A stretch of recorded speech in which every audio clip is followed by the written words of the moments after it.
प्रकाश भाई माफी बेन वाटो जो वेरेलो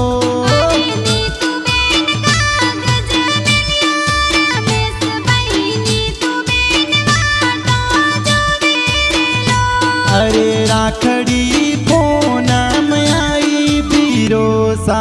राखड़ी पूनम आई वेरेलो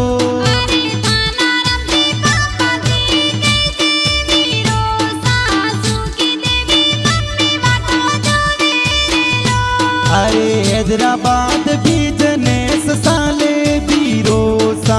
बेंगलोर बिजनेस हाले रेलो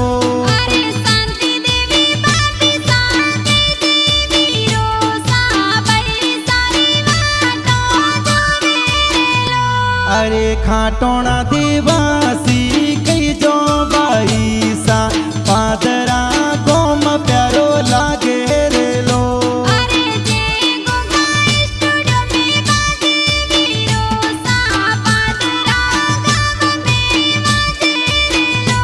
अरे प्रकाश देवासी गीत लिखे बिरोसा खाटोना